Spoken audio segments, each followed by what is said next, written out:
Friends, welcome to తన్ను cooking. ఈరోజు మనము పిల్లలకి ఇష్టమైన బిస్కెట్లని తయారు చేసేద్దాం. అది కూడా హెల్తీగా రాగి పిండితో చేసేసుకోవచ్చు. మనం ఈజీగా ఇంట్లో ఉన్న వాటితోనే పిల్లలకి మార్నింగ్ స్నాక్స్ బాక్స్ కానీ లేదంటే ఈవినింగ్ పిల్లలు ఇంటికి రాగానే ఏవో ఒక స్నాక్స్ అడుగుతుంటారు కదా, వాళ్ళకి ఇలా ఈవినింగ్ టైప్ స్నాక్స్ తినడానికి ఇచ్చేయచ్చు ఈజీగా. మనం వాటిని ఇంట్లోనే ఈజీగా ప్రిపేర్ చేసుకోవచ్చు. ఎలా తయారు చేసుకోవాలో చూసేద్దాం. ఇప్పుడు ముందుగా బటర్ని మెల్ట్ చేసుకోవాలి. పూర్తిగా మెల్ట్ చేసుకోవద్దు, జస్ట్ అది కరిగేంత వరకు మెల్ట్ చేసేసుకొని పక్కన పెట్టేసుకుందాం. నేను ఇక్కడ 4-5 టేబుల్ స్పూన్స్ బటర్ తీసుకున్నాను. ఇలా మెల్ట్ చేసి పక్కన పెట్టేసుకొని ఒక మిక్సింగ్ బౌల్ తీసేసుకొని అందులోకి బటర్ని అంతా వేసేసుకుందాం. కరిగించుకున్న బటర్ అంతా అందులోకి నేనైతే ఇక్కడ 1/2 కప్ వేసుకుంటున్నాను. మీకు ఇంకా స్వీట్ ఎక్కువ కావాలంటే 1 కప్ అంతా వేసేసుకోవచ్చు. మీ స్వీట్ని బట్టి మీరు షుగర్ని యాడ్ చేసుకోవచ్చు అనమాట. ఇది షుగర్ ప్లేస్లో మీరు బెల్లంనైనా కూడా తీసేసుకోవచ్చు అనమాట, మీ చాయిస్ అది. బెల్లము అలాగే బటర్లో పూర్తిగా మిక్స్ అయ్యేంత వరకు కలుపుకునేసేసుకోవాలి.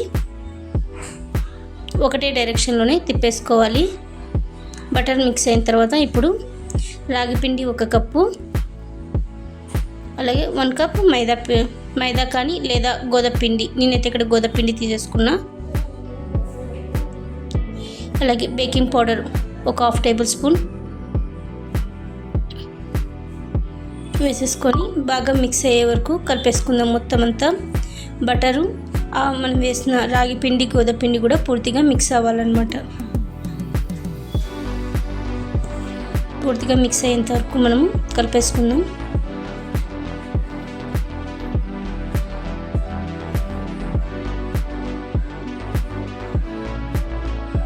చాలా టేస్టీగా ఉంటాయి. మనము ఇంట్లోనే ఈజీగా చేసేసుకోవచ్చు అనమాట. మనకి బయట బేకరీలో ఎలా అయితే ఉంటాయో సేమ్ అలాగే మనం ఇంట్లో ప్రిపేర్ చేసేసుకోవచ్చు. ఇప్పుడు చూడండి, పిండి అంతా మిక్స్ అయిపోయింది కదా. చూడండి, చేతితో ఇలా ఉంట చేస్తూనే మనకి ముద్దలాగా అవ్వాలి. అలాగే పొడి చేస్తే పొడి అయిపోవాలన్నమాట. అలా మనము బటర్ని వేసుకొని చూడండి ఎంత బాగా అది ఉంట కట్టిన తర్వాత అది ఉంట అవుతుంది. పొడి చేస్తే పొడి అవుతుంది. ఇప్పుడు కొద్దిగా పాలు వేసుకుంటూ చపాతీ పిండిలాగా కలుపుకోవాలి.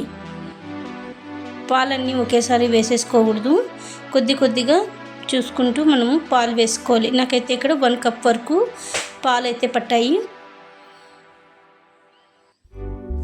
ఇలా గట్టిగా స్మాష్ చేసుకుంటూ మనము కొద్దిగా మధ్యలో పాలు వేసుకుంటూ చపాతీ పిండిలాగా ముద్దలాగా కలిపేసుకోవాలి.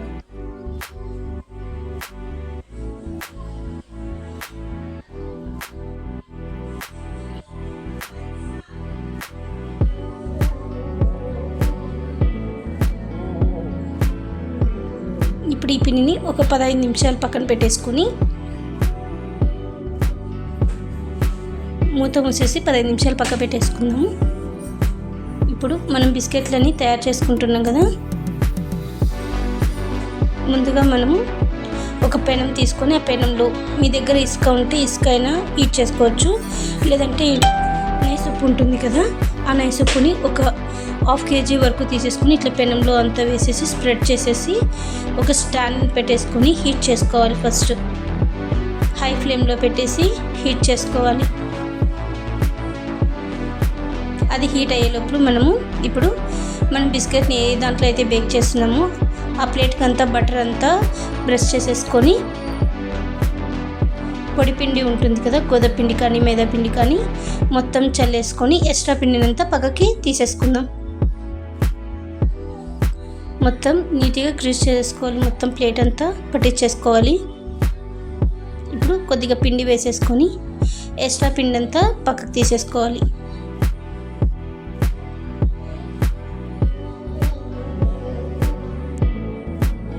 ఇప్పుడు పిండిని 15 నిమిషాల తర్వాత చూడండి బాగా సాఫ్ట్గా అయింది కదా. ఇప్పుడు వాటిని చేతి మీద ఇలా బిస్కెట్లు మీకు నచ్చిన షేప్లో మీరు చేసేసుకోవచ్చు. నేనైతే ఇక్కడ రౌండ్ షేప్ తీసేసుకుంటున్నా.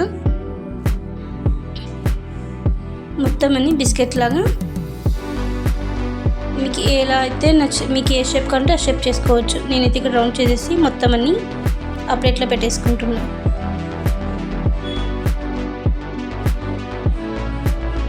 నాకైతే నేను తీసుకున్న క్వాంటిటీకి నాకు 14 వచ్చాయి బిస్కెట్స్.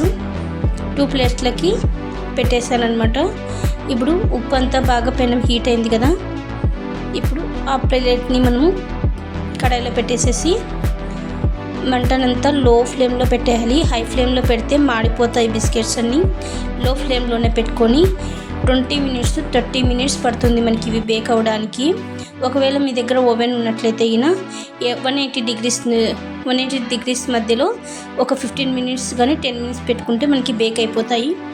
చూడండి బిస్కెట్స్ అన్నీ కొద్దిగా బేక్ అయ్యాయి అనమాట. ఇంకొద్దిగా బేక్ అవ్వాలన్నమాట. అవి కొంచెం మెత్తగా ఉంది.